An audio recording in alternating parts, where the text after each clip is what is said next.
Comme dans tout bon western, le shérif doit montrer les muscles pour faire respecter la loi.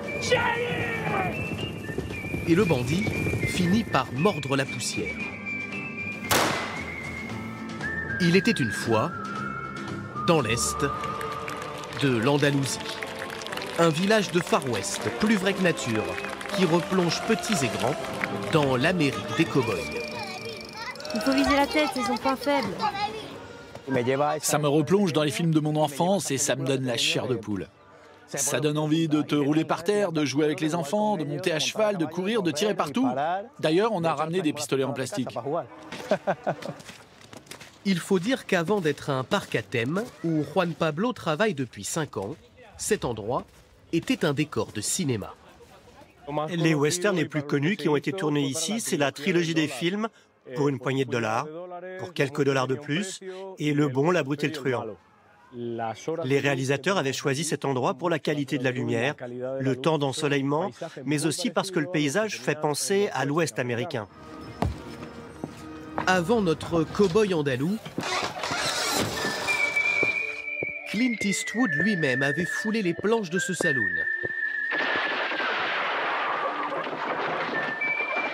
Pour nous glisser complètement dans les pas de l'acteur,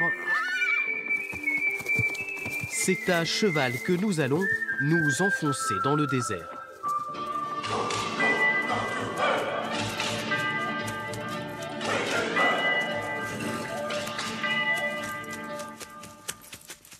On est en train d'arriver jusqu'à le canyon principal du désert de Tabernas. Par exemple, ici à droite, on peut voir la tortue. Ça, c'est la tête de la tortue. Et tout en haut, c'est la carapace. Et les pierres, ce sont les pattes. Un peu plus loin, c'est une tête d'aigle qui a été sculptée par l'érosion. Sur 280 km², cette zone est la plus aride d'Europe. En été, il peut faire près de 50 degrés.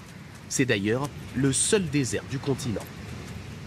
Cet endroit, c'est un désert parce qu'il pleut moins de 250 mm d'eau à l'année. Devant nous, il y a 10 millions d'années, tout ça qu'on voit ici devant, les montagnes au fond, tout ça, il était sous la mer parce que c'était un fond marin. En se retirant, la Méditerranée a laissé derrière elle des centaines de grottes. Celle-ci, on l'appelle le gouffre de l'enfer. Arion nous accompagne dans l'une des plus impressionnantes. À la lumière de nos lampes, une première découverte s'éclaire. Regardez, voilà un fossile de coquillage. C'est bien la preuve que la mer est passée par là. On a retrouvé des fossiles comme celui-ci, jusqu'à 400 mètres au-dessus de l'actuelle Méditerranée. Mais le plus spectaculaire se trouve partout autour, sur les parois de la grotte. C'est du gypse. Ce minéral prend la forme de pointes de flèches, parfaitement symétriques et superposées les unes aux autres. En fonction de l'orientation de la lumière et de sa coupe, il peut être très brillant ou transparent, idéal pour faire des vitres. Les Romains s'en servaient d'ailleurs pour leurs fenêtres.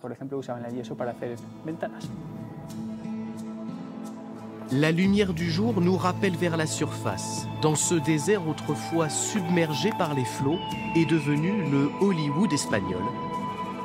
Aujourd'hui encore, une quarantaine de films et de séries y sont tournés chaque année.